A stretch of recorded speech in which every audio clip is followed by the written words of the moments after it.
본 방송에서 제공하는 투자 정보는 투자 판단에 대한 조언입니다.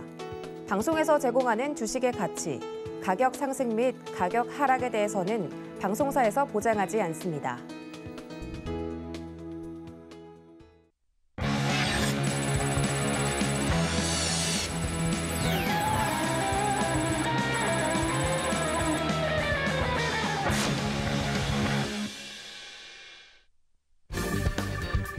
안녕하세요. 커다란 상승 흐름에 올라타는 시간, 빅사이클 진행의 손장희입니다. 증시도 월요병을 앓는 걸까요? 우리 시장 이번 주 금통위 발표를 앞두고 혼조세로 마감했습니다. 네, 오늘도 빅사이클과 함께 앞으로 또 크게 상승할 업종과 종목까지 시장을 보는 큰 흐름 짚어보시기 바라겠습니다. 네, 그럼 오늘 함께할 파트너님 만나보도록 하겠습니다. 월요일은 임상현 파트너님과 함께 문 열어보겠습니다. 안녕하세요. 예, 안녕하십니까? 네, 반갑습니다. 예. 먼저 시청자분들께 인사 부탁드릴게요. 자, 매주 월요일이면은 첫 방송인데 상당히 부담스럽습니다. 일단은 주가가 상승하면은 기본 좋은 어떤 시장이고 또 시간인데 그렇지 못하면은 조금 그렇습니다만은 오늘은 행보세이기 때문에 아직은 눈치 보기 장세입니다. 오늘 최대한 노력을 좀 해서 어떤 좋은 투자 전략으로 보답을 드리고자 합니다.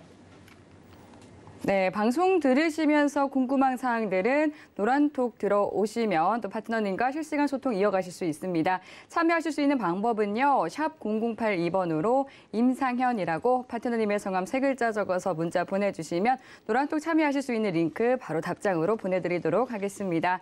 하단으로 나가고 있는 QR코드 스캔하셔도 또 노란톡 바로 참여하실 수 있으니까요. 들어오셔서 돈 되는 정보 많이 챙겨가시기 바라겠습니다.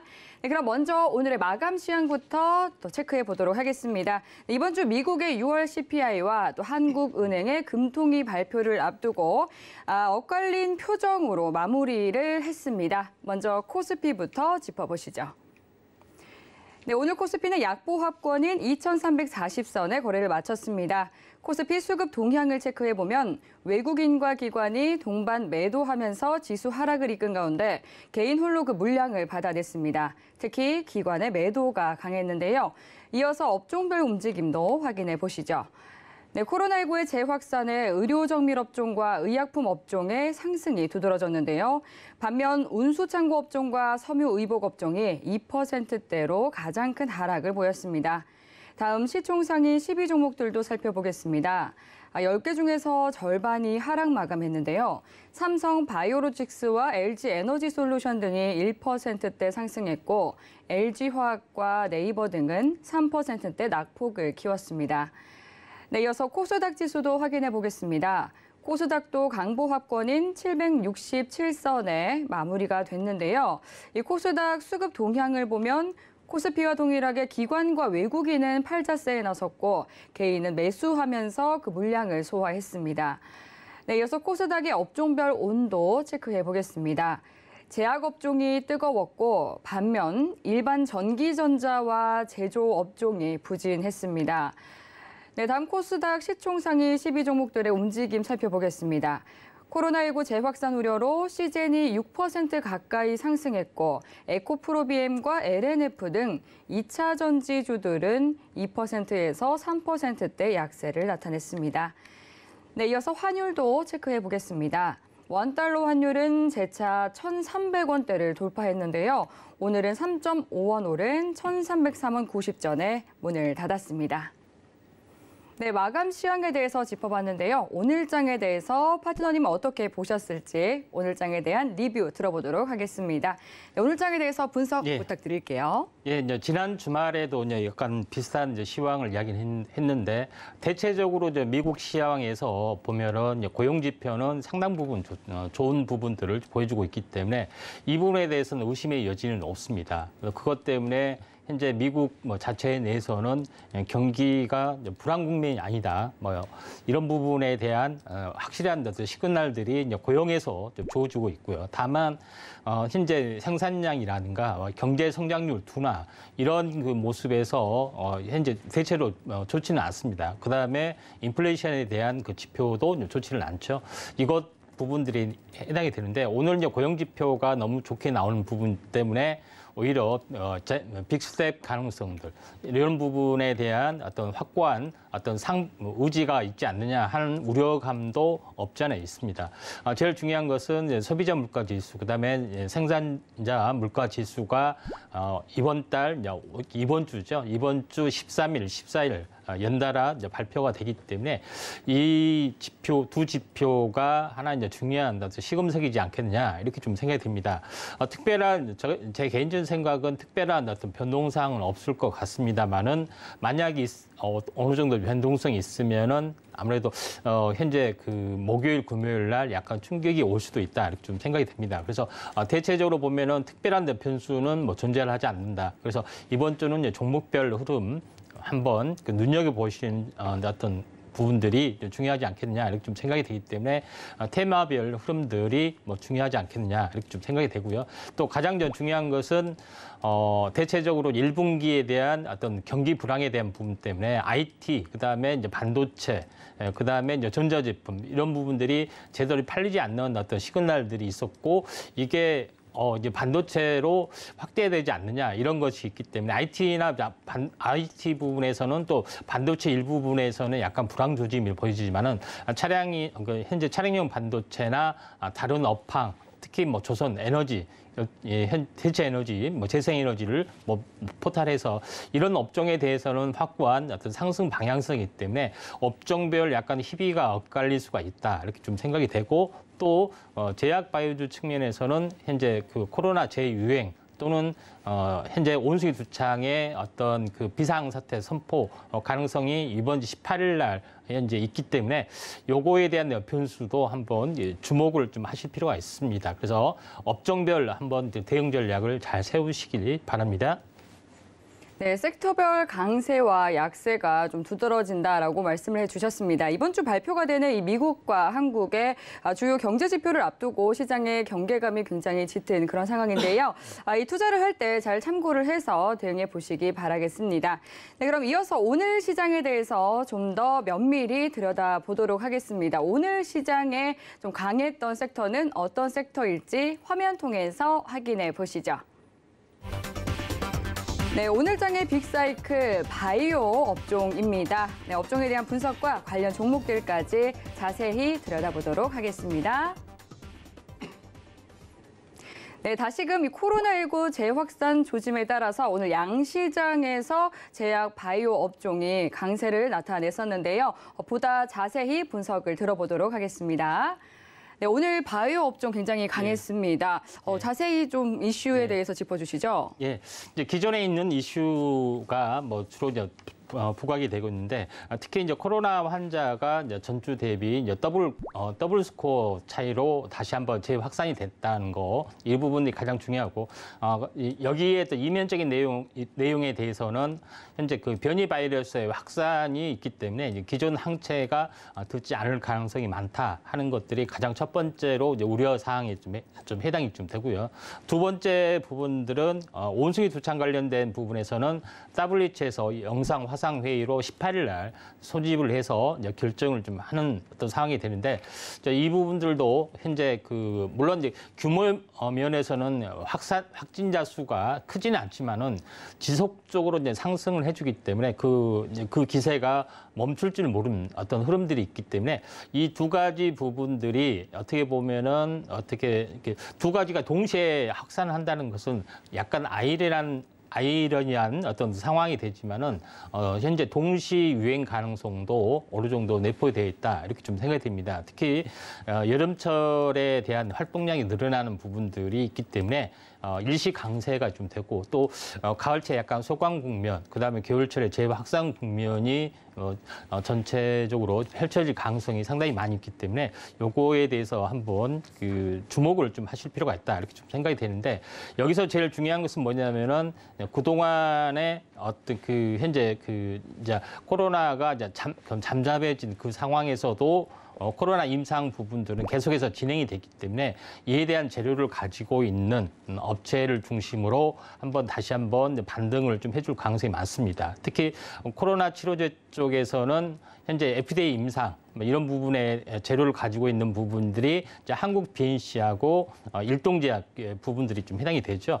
그 두 개의 이제 부분에 대해서도 한번 관심 있게 좀 지켜볼 필요가 있고, 그 다음에 그동안에 이제 임상 이상이 진척이 되는 종목군에 대해서도 한번 관심 있게 좀 보셔야 되는데, 하나씩 또 중요한 종목에 대해서 한번 좀 살펴보도록 하겠습니다. 자, 먼저 이제 한국 BNC는 제가 일전에 한번 강조를 좀 드렸던 종목에 좀 해당이 되고, 아침 방송에서도 좀 말씀을 좀 드렸습니다. 한국 BNC 같은 경우는 대만 골든바이오텍과 함께 현재 코로나 치료제 안트로키노놀이라는 현재 우리 한국판 영지버섯이죠.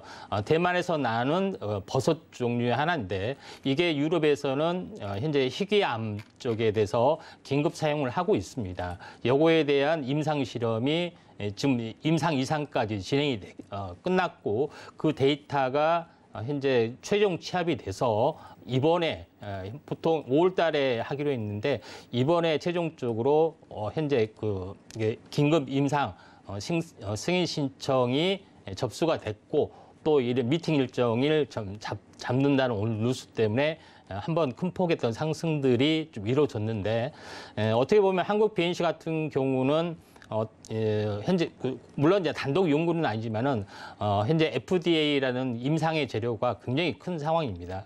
긴급 사용 승인도 가능하기 때문에 사용 승인 신청부터 어떤 허가 결정까지가 보통 한 2, 3개월 정도 좀 차지할 걸로 좀 생각이 되는데, 그 시기 안에 어떻게 보면은 한국 BNC가 다시 한번 현재 상승 반전을 해줄 가능성이 많기 때문에, 만약에 이제 조정이 오면은 이제 매수 관점에 좀 해당이 되고, 만약에 이제 추가 급등이면은 다시 한번 차후에 이제 매수 타이밍을 좀 잡는 게 좀 좋을 것 같습니다.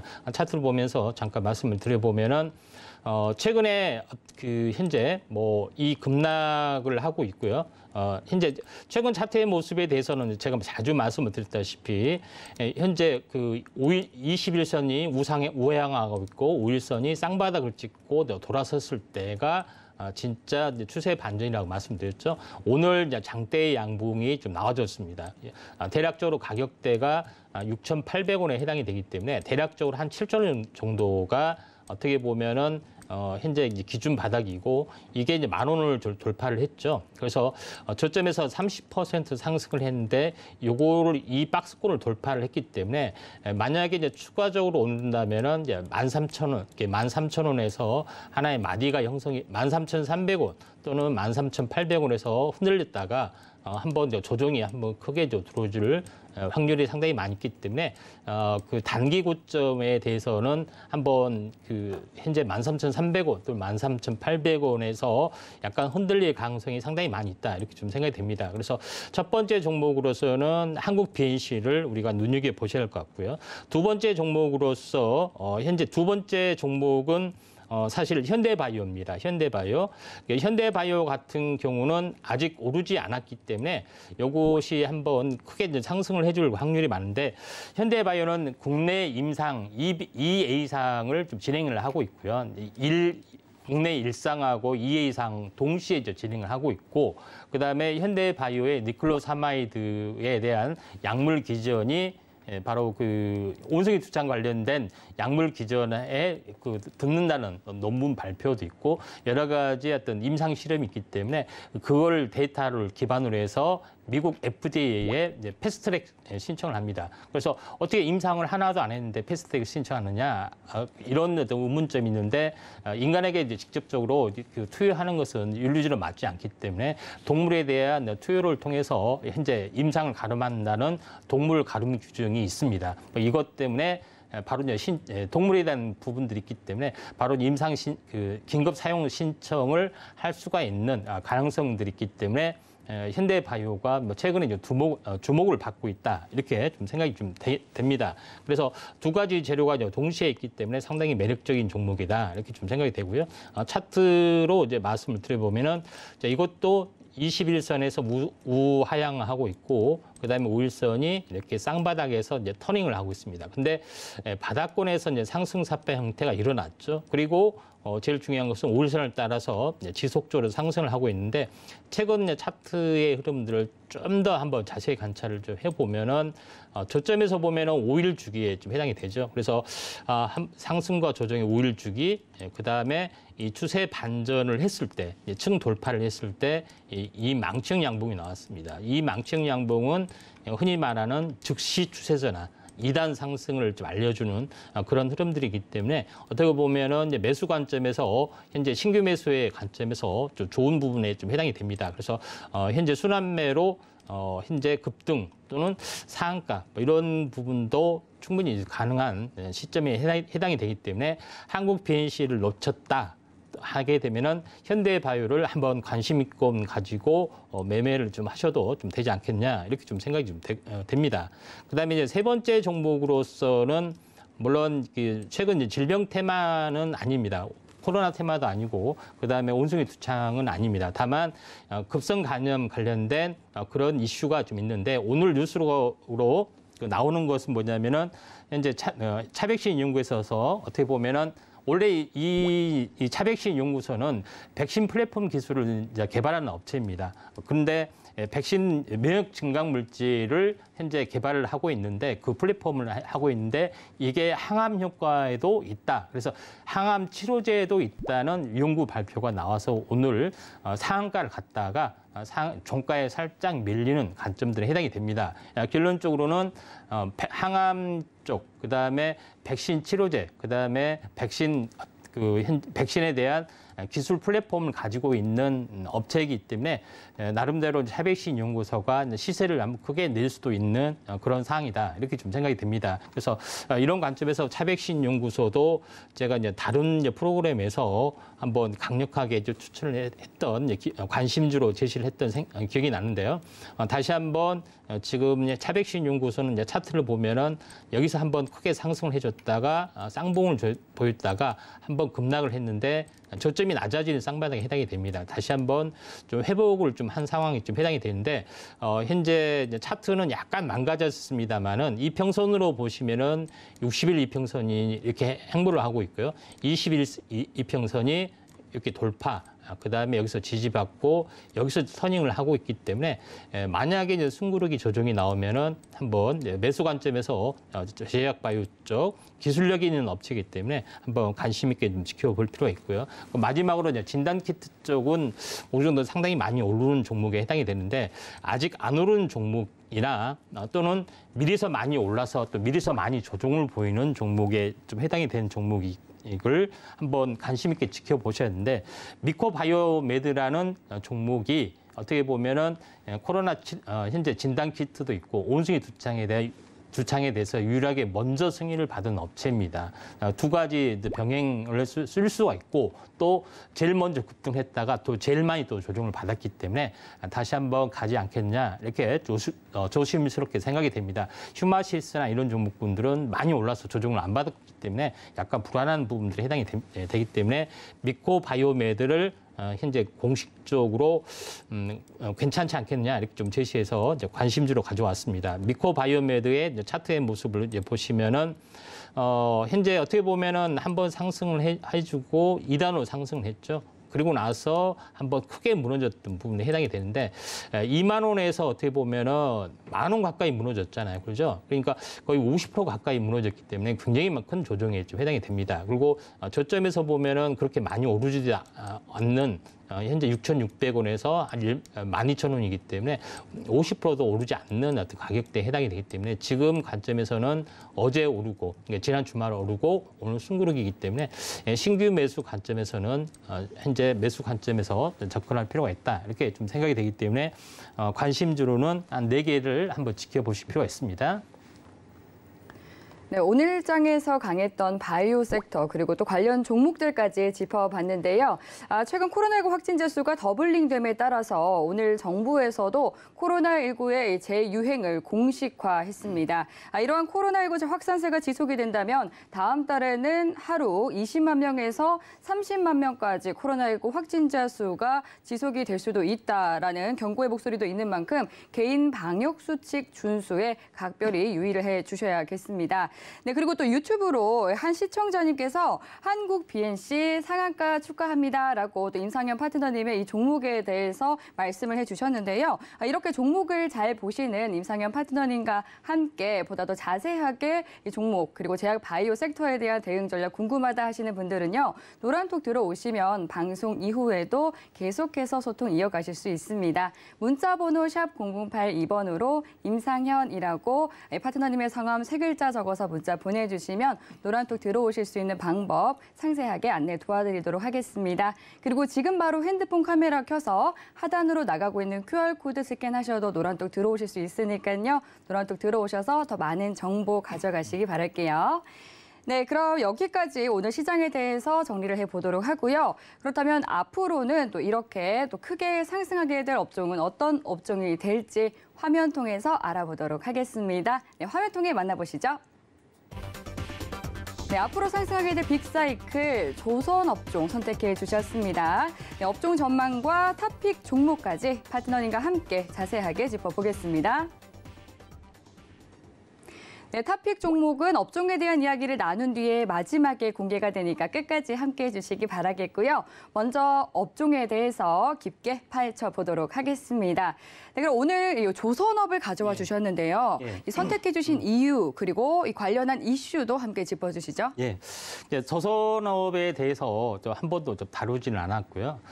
제일 중요한 것은 제가 이제 기본적인 소신, 신념이 뭐냐면은 역사적인 사건. 큰 사건에는 이제 큰 어떤 주가 움직임이 현재 형성이 된다 이렇게 좀 생각이 좀 되고요. 그래서 최근에 러시아하고 우크라이나 관련된 전쟁의 여파들이 에너지뿐만 아니라 조선주에도 상당히 파급 효과가 존재를 한다 이렇게 좀 생각이 되기 때문에 또 조선주의 이제 빅사이클과 함께 이런 영향을 미치기 때문에 한번 조선주 업황에 대해서 다루고 또 주도주 관심주에 대해서 다룬 것이 좀 좋지 않겠느냐 이렇게 좀 생각해서 오늘 시간을 마련을 했습니다. 최근 뉴스의 동향을 보시면은 조선업 슈퍼사이클 오나 뭐 이런 이제 부분에 대해서도 많이 헤드라인 뉴스가 좀 나와주고 있죠. 그다음에 두 번째는 최근 뉴스가 보시면 알겠지만 한국조선업 상반기 전 세계 발주 선박 절반 싹쓸이한다 이런 기사도 나와주고 있습니다. 또 세 번째는 선박 발주에 대한 어떤 그 효자를 하고 있는 것이 LNG선이 효자를 하고 있다. 조선 빅3가 전체 어떤 세계 물동량이 세계 수주량의 90% 그래서 기술력이 대단히 좋다 하는 기사도 많이 나오고 있습니다. 또 이런 부분이 있는가 하면은 약간 부정적인 부분에서는 현재 그 후판 가격의 상승 때문에 약간 현재 그 수주에도 적자를 면치 못하고 그리 좋지 않는 어떤 실적이 나와주지 않느냐 이런 어떤 소식도 많이 들려오기 때문에 이런 거에 대해서 오늘 전체적으로 한번 정리하는 시간을 좀 갖도록 하겠습니다. 네, 이 30년 주기 슈퍼사이클이 도래했다라는 이야기도 있고요. 또 친환경 정책에 따른 이 수혜를 받을 것이다라는 말도 있더라고요. 친환경 선박으로의 교체 작업도 이루어지고 있다고 하던데 이 부분도 한번 짚어주시죠. 예, 먼저 슈퍼사이클에 대해서 한번 좀 드려야겠습니다. 네. 그래서 슈퍼사이클에 대해서 보면은 1차 소기 파동이 현재 그 73년도에 있었습니다. 그래서 이때 발주가 굉장히 많이 일어납니다. 근데 보통 통상적으로 조선에 대한 현재 하나의 사이클은 30년이라고 합니다. 30년. 30년이면은 73년부터 30년이면 몇 년에 딱 30년이 떨어지나요? 2003년에 떨어지죠. 그래서 2003년부터 2007년 사이 이 5년 동안에 빅사이클이 돼서 굉장히 많은 현대중공업의 신화적 랠리가 사실 형성이 됐습니다. 그러면은 2003년에 30년이면 2033년에 와야 되잖아요. 그렇죠? 그게 이론적으로 이렇게 맞습니다. 근데 좀 더 일찍 찾아올 가능성이 많은 부분들은 여러 가지 여건 중에서 굉장히 중요한 것은 탄소 중립 정책이다. 이렇게 보시면 됩니다. 유엔 산하 기구의 국제 회사 기구 이제 IMO에서 온실가스를 배출하는 현재 선박 연료에 대해서는 현재 부가세, 다시 말해서 어떤 그 벌금 형태의 부담금을 현재 추진하고 있죠. 그것이 이제 대표적으로 보면은 현재 그 EEDI, 다시 말해서 이 에너지 효율 지수를 현재 책정을 해서 거기에 맞게끔 모든 해운 선사에 어떤 배급을 좀 하는 거죠. 그래서 EEXI나 지수나 이런 것들에 해당이 됩니다. 근데 적용 시점에 대해서 간단히 보고요. 내용은 복잡하니까 패스를 하고 적용 시점에서 보면은 현재 EEDI 지수는 2023년 컨테이너선하고 LNG선에서부터 현재 형성이 되죠. 그래서 재작년에 컨테이너선에 대한 발주가 굉장히 많이 늘어난 것도 이런 그 지수 영향이다. 이렇게 좀 생각이 됐는데 제일 중요한 것은 2025년 탱커선하고 벌커선까지 확대를 해서 신규 현재 건조하는 선박에 대한 적용을 하기 때문에 앞으로 내년이나 내후년에도 탱크선하고 벌크선에 대해서도 이런 그 적용이 가해지기 때문에 신규 발주가 상당히 많이 일어날 것이다. 이렇게 현재 점지를 하고 있다. 이렇게 좀 생각이 좀 됩니다. 그래서 2023년부터 현재 왼쪽에 보시면 알겠지만은 EEDI나 EEXI에 대한 지수 적용을 하기 때문에 신규 어떤 발주들이 많이 좀 존재를 한다. 이렇게 이제 보시면 좀 될 것 같고요. 두 번째는 간단하게 정리한 현재 그 환경 규제 적용 타임라인에 좀 해당이 된 어떤 시점들이 해당이 됩니다. 그래서 전반적으로 보면은 2023년부터 1차적으로 일부 어떤 그 현재 일부 선에 한해서만 되고 2025년에 대해서는 또 일부 선에 한해서 확대가 되는 그런 부분 좀 해당이 되기 때문에 현재 어떻게 보면은 미리서 이제 발주하는 그런 것도 많고 또 여러 가지 보고서 상으로 보면은 또 2025년 정도가 되면은 일찍 노후화된 선박이 먼저 현재 교체 주기가 다가올 수가 있다 좀 생각이 되기 때문에 최근에 어떤 조선주 업황은 꾸준하게 성장할 수 있는 급격한 성장은 아니고요. 꾸준하고 완만하게 지속적으로 성장할 수 있는 업황이다. 이렇게 조심스럽게 분석을 좀 하도록 하겠습니다. 네, 그렇다면 이제 조선업의 이 빅사이클 전망 굉장히 유망하다라고 봐도 좋을 것 같은데요. 이 조선업의 발주량 전망에 대해서 좀 그래프로 정리된 것을 준비해 주셨다고요? 예, 조선에 대한 앞으로 이제 전망 보고서에 대한 그 리포트를 한번 정리를 좀 하도록 하겠습니다. 네. 왼쪽에 이제 보시면 알겠지만 조선업 업황에 대한 그 탱커선, 그다음에 벌크선, 그다음에 컨테이너선, LNG선에 대한 그 합산 도표가 있는데 2022년부터 2023년, 그다음에 2024년이 현재 어떻게 보면 지속적으로 늘어나는 그런 부분으로 알 수가 있다. 이렇게 좀 생각이 좀 되죠. 그런 관점에서 보면은 LNG선이 굉장히 많이 늘어나고 있죠. 현재 2022년, 그다음에 2023년, 그다음에 2024년이 LNG선도 늘어나고 있고요. 그런 컨테이너선 같은 경우도 최근 규제 때문에도 계속해서 늘어나는 어떤 부분들, 그다음에 최근 물류 어떤 그 마비 이런 것 때문에도 많이 늘어나고 있지만은 또 다른 기회의 부분들이 이제 LNG 선박이지 않겠냐 이렇게 조심스럽게 좀 생각이 되고요. 두 번째 어떤 부분으로서 한번 현재 전망을 보시면 알겠지만은 왼쪽의 부분을 보시면은 신조선가입니다. 그러니까 조선을 만드는 선 가격이 지속적으로 올라가고 있습니다. 물론 이 올라가는 배경에는 현재 후판 가격 상승의 원인도 있지만은 현재 LNG 발주 고부가가치 기술 선박 수주가 계속해서 이루어지기 때문에 선조가가 계속해서 올라가는 부분들도 있다 이렇게 좀 생각이 되고 또 두 번째 오른쪽에 있는 표는 상당히 의미 있는 어떤 표에 해당이 되는데 그때 2002년, 2003년 그러니까 최고의 어떤 슈퍼 사이클이 찾아올 때 뭐냐면은 중고 성과가 신조선가를 훨씬 능가하는 어떤 그 가격적인 부분들을 약간 보여줬다 이렇게 좀 생각이 좀 되죠. 그래서 지금이 뭐냐면은 골든크루스가 나와주고 있습니다. 중고성가가 굉장히 많이 올라가는 어떤 그런 양상들이 전개가 좀 되고 있죠. 그래서 이 조선에 대한 부분들이 어떻게 보면은 슈퍼사이클에 대한 가능성들이 어느 정도 많이 존재하는 그런 양상이 여러 군데에서 현재 이제 시그널들이 형성이 되고 있다 이렇게 좀 생각이 되는데 이제 왜 이제 중고선 가격이 상승한 이유는 두 가지가 있습니다. 첫 번째 부분들은 나중에 설명을 하겠지만은 LNG 선박에 대한 현재 그 러시아하고 우크라이나 현재 전쟁에서 보면은 파이프라인을 전부 다 끊었잖아요, 그렇죠?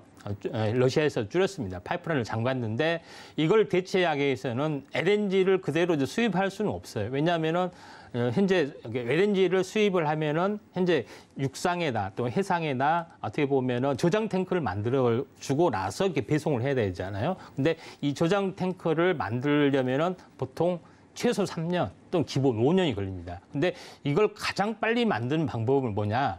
중고 LNG선, 그다음에 중고 LNG 저장선 이거를 약간 개선, 수리를 해서 이걸 대체를 하게 되면은 몇 달 안에도 그게 만들어지는 그런 속성들이 있기 때문에 현재 이걸 만들기 위해서 중고의 LNG선을 전부 다 사가지고 그쪽으로 변경되는 작업들을 하고 있기 때문에 중고 선박 어떤 발주가 굉장히 현재 그 줄어들고 있다 이렇게 좀 생각하시면 됩니다. 그리고 최근에 중고 불황 시기에 다수의 선박들이 이제 폐선이 되고 있고 폐선이 되고 있는 상황이고 또 최근에 어떻게 보면은 있지만은 또 최근에는 그게 LNG선으로 전환이 되는 그런 부분이 있기 때문에 중고 또 이게 수급이 좀 타이트한 부분도 있고 또 현재 경기가 발전이 되면서 계속해서 해상 물동량이 계속 늘어나는 부분도 해당이 됩니다. 그래서 결론적으로는 LNG선을 중심으로 해서 굉장히 많이 수급이 굉장히 타이트한 움직임이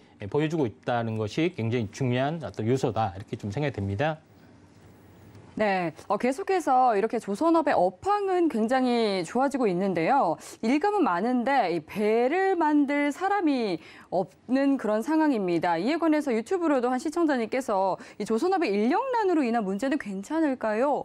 하고 예. 질문을 보내주셨는데 예. 이 부분은 좀 어떻게 생각하세요? 인력난의 부분들은 이제 네. 코로나 때문에 예. 전부 다 일제를 다 그만뒀습니다. 네.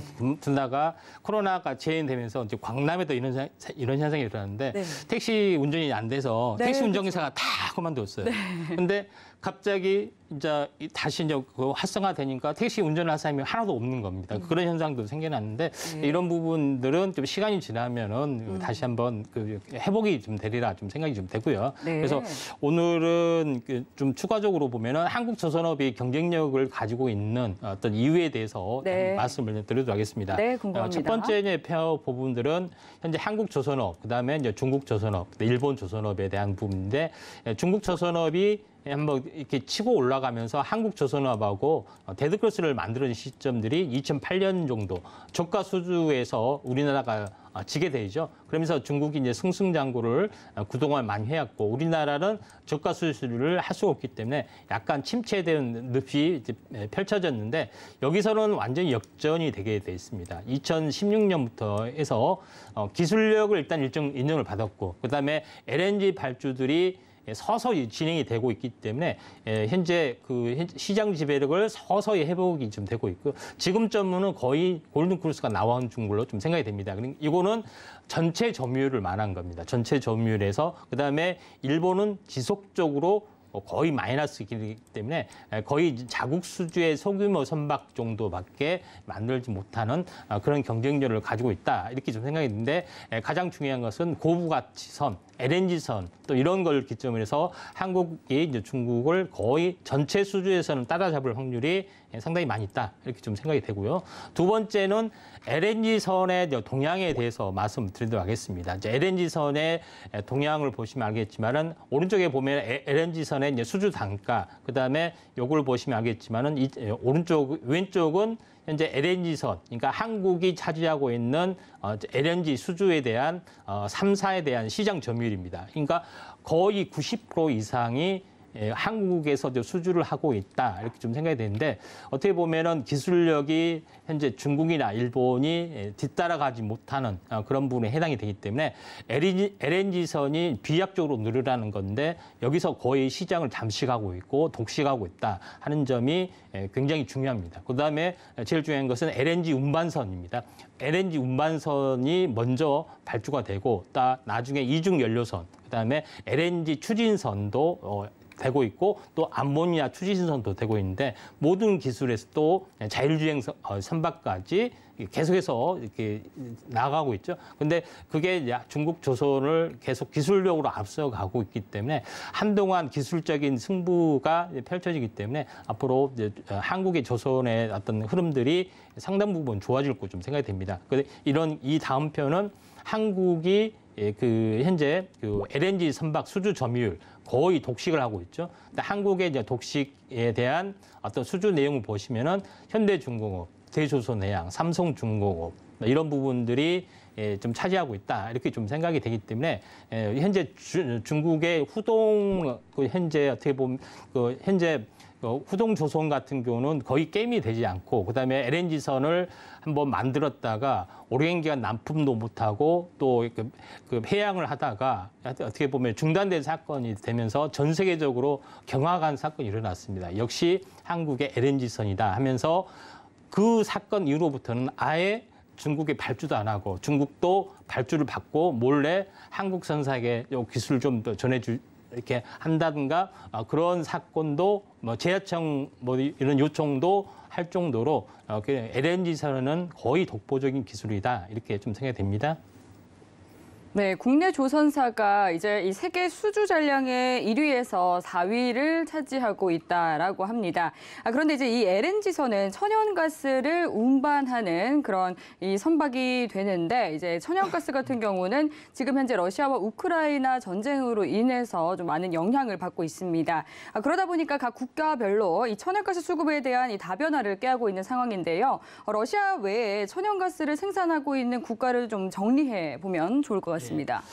현재 최근에 네. LNG선, 그러니까 다시 말해서 러시아하고 우크라이나하고 전쟁 때문에 현재 러시아에서 유럽으로 이제 수입하는 파이프라인이 현재 어떻게 보면은 천연가스가 줄어들고 생각하는데 그게 절대 아닙니다.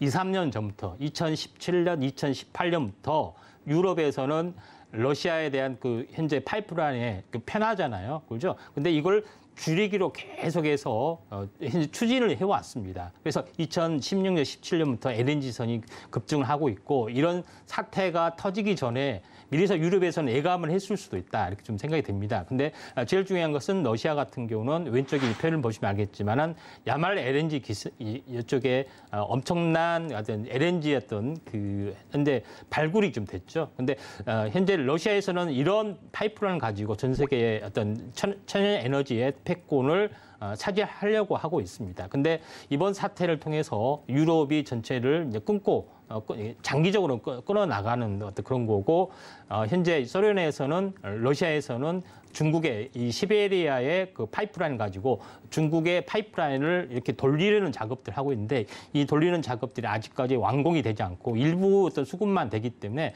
중국에서는 이런 파이프라인을 통해서 러시아에서 직접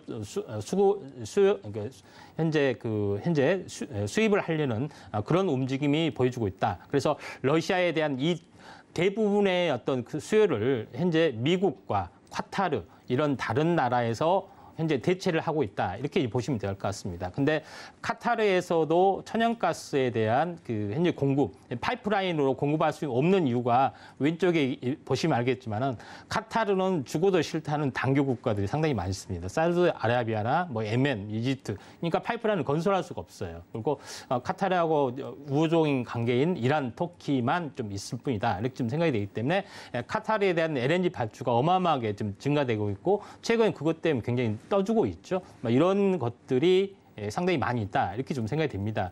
그런 관점에서 카타르에 대한 LNG 발주가 앞으로도 지속적으로 증가될 수밖에 없습니다. 왜? 유럽에 대한 것을 커버를 해야 하기 때문에. 그러면은 최근에 그러면은 현재 미국은 어떻느냐 이렇게 좀 생각이 좀 되죠. 근데 미국에 대해서 잠깐 언급을 하면은 미국의 왼쪽 표를 보시면 알겠지만 2016년부터 미국의 천연가스 수출이 기하급수로 늘어나는 부분들이 해당이 됩니다. 오른쪽은 수입에 대한 부분들이 정해져 있죠. 근데 현재 시청자 여러분께서 알고 현재 모르실 수도 있겠지만은 전 세계 천연가스 수출의 넘버원의 국가가 어디냐 이렇게 하면 당연히 러시아지, 카타르지 하지만 놀랍게도 미국입니다. 미국. 자, 여기를 보시면 알겠지만은 현재 2016년부터 현재 미국이 기하급수적으로 현재 수출을 거의 늘려가서 지금은 세계 제1의 천연가스 수출국은 미국입니다.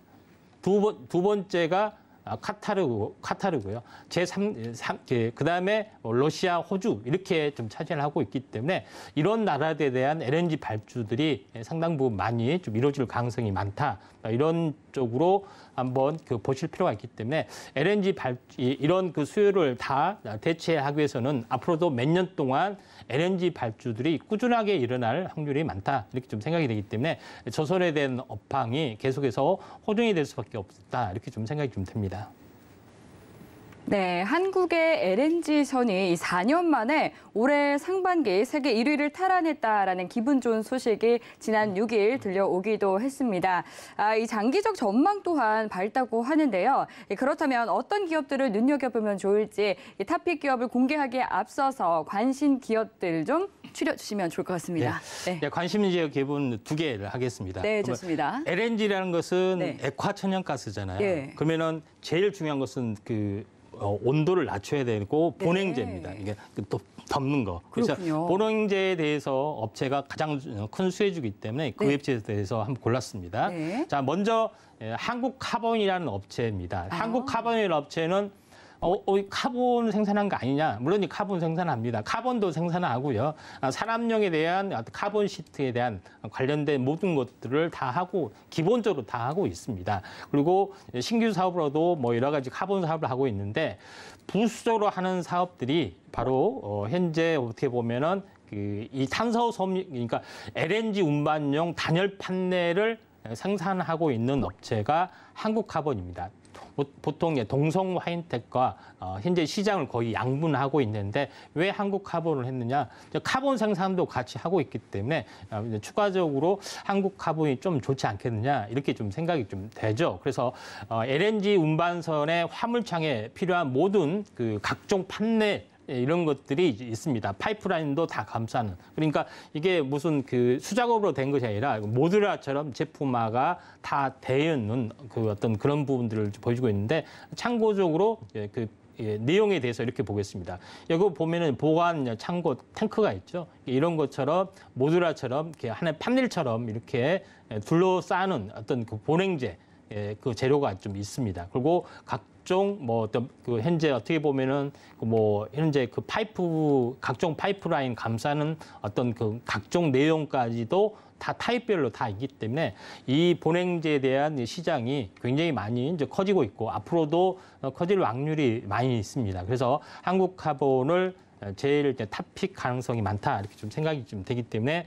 먼저 한국카본을 좀 골랐고요. 그 다음에 시간 나면 차트로 말씀을 드리도록 하겠습니다. 두 번째 고른 종목이 바로 조선업 중에 현재 SDS 중공업에 해당이 됩니다. SDS 중공업 같은 경우는 현재 자회사 같은 경우가 크랭크 샤프트, 그다음에 선박 데크 하우스를 선박 데크를 분할해서 이렇게 만들어 놨고 현장에서 조립을 하죠.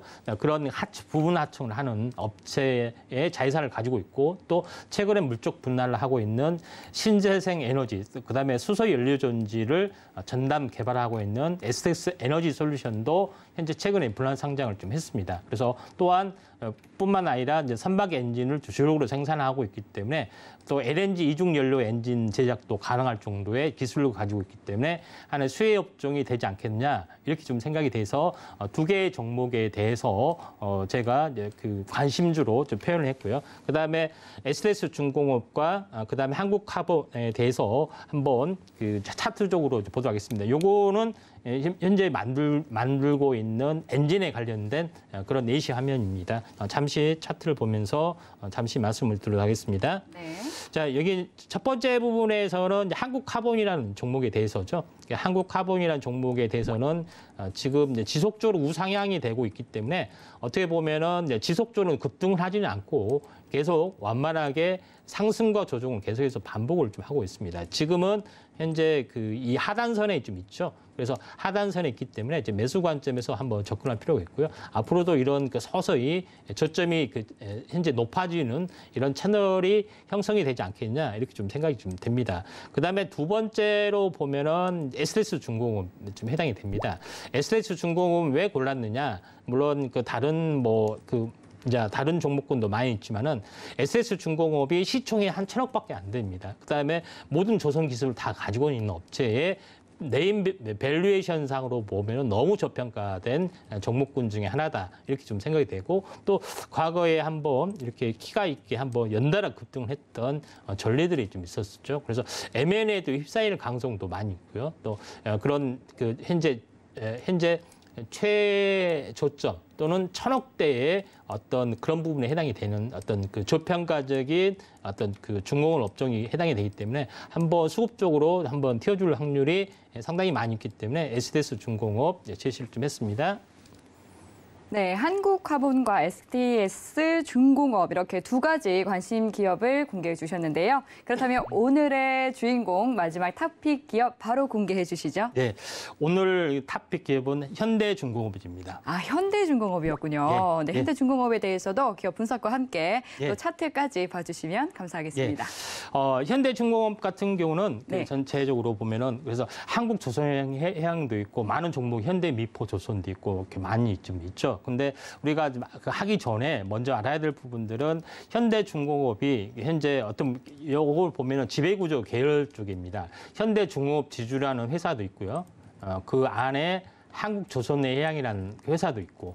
그다음에 한국조선해양이 바로 그 중간 지주회사죠. 현대중공업, 그다음에 현대미포조선 이런 업체들 가지고 있습니다. 현대에너지솔루션도 포함해서 이런 업체들도 있고 우리가 알고 있는 현대건설기계, 현대두산인프라코도 여기에 좀 해당이 됩니다. 그래서 이 업체 중에서 실제 배를 만든 현대중공업, 물쪽 분할을 한 회사의 현대중공업이 실제적인 수혜를 받고 있을 가능성이 많기 때문에 톱으로 좀 제시를 한 거고요. 자, 그런 부분에 좀 본 거고 현대중공업이 여러분들이 알다시피 최고의 시장 점유율을 차지하고 있습니다. 전체 현재 우리나라 국내 3사, 4사를 다 통틀어서도 최고의 시장 점유율을 하고 있는 탑의 업체다. 이렇게 좀 생각이 좀 되고요. 그런 관점에서 현대중공업을 골랐다. 이렇게 좀 생각이 됩니다. 그래서 현대중공업의 핵심적인 부분들은 현재 보면은 각종 선박을 다 제작을 할 수도 있고 해양 플랜트까지 모든 것을 다 만들 수 있는 업체다. 이렇게 좀 생각이 됩니다. 근데 앞으로의 가능성을 굉장히 많이 보고 있는 부분들은 타 업체에 비해서 유일하게 핵심 경쟁력을 가지고 있는 업체가 뭐냐면은 엔진을 자체 기술로 생산을 하고 있습니다. 이제 이런 부분에 해당이 되는데 제일 중요한 것은 또 엔진을 좀 만들어서 또 납품을 또 합니다. 그런 부분에 해당이 되기 때문에 영업력 이익의 극대화를 노릴 수 있는 부분들이 현대중공업에 해당이 되기 때문에 다른 중공업보다도 원탑으로 제시를 했고요. 또 현대중공업이 어떻게 보면은 현대그룹의 계열사이기 때문에 현대차의 자율주행의 모든 기술을 또 응용할 수도 있습니다. 그런 관점에서 어떻게 보면 현대중공업이 원탑일 수가 있다. 이렇게 생각이 좀 됩니다. 그런 관점에서 이제 보시면 될 것 같고요. 네. 왼쪽에 이제 표시는 보시면은 각종 그 현재 국내 조선 3사에 대한 해양 부분의 일감 보유 내역 보시면은 여전히 현대중공업은 추가적으로 이제 수주할 가능성도 상당히 많이 좀 있다 이렇게 좀 생각이 되고요. 또 오른쪽에 이제 보시면은 수주 목표 달성률에서 아직 달성되지 않는 그런 내용이기 때문에 추가 수주나 일감이 더 많이 늘어날 수도 있다. 이렇게 좀 생각이 됩니다. 그런 관점에서 이제 시장의 흐름들을 볼 필요가 있고요. 이쪽에 보시면은 왼쪽에 보시면은 영업이익 실적 증감, 그다음에 앞으로의 올해 현재 현재 재작년, 올해 추정의 어떤 현재 수주 금액의 달성 비율을 보면은 현재 굉장히 지속적으로 늘어난다는 것을 알 수가 있습니다. 차트를 보면서 마지막으로 정리를 좀 하도록 하겠습니다. 네. 현대중공업 같은 경우는 현재 이 박스권 흐름들의 하단선에 좀 있기 때문에 전체적으로 매수가는 약 12만 원, 그다음에 손절가는 11만 원, 그다음에 목표가는 약 15만 원 정도로 잡고 지금 이제 대응하시면 좀 되지 않겠느냐 이렇게 좀 생각이 좀 됩니다. 그래서 전체적으로 보면은 삼각수렴형의 흐름의 하단선에 위치하고 있기 때문에 지금이 눌림목 저점이지 않겠느냐 이렇게 좀 생각이 좀 됩니다.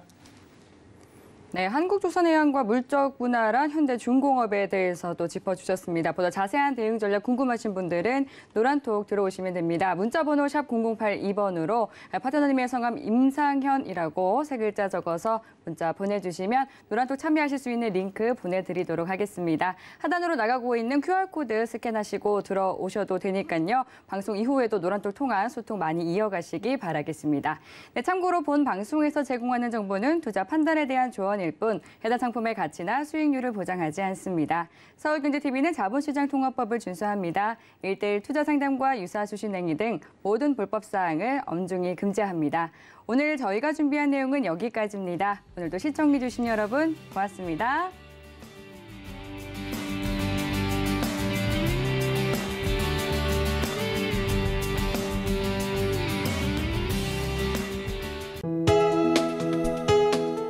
본 방송에서 제공하는 투자 정보는 투자 판단에 대한 조언입니다. 방송에서 제공하는 주식의 가치, 가격 상승 및 가격 하락에 대해서는 방송사에서 보장하지 않습니다.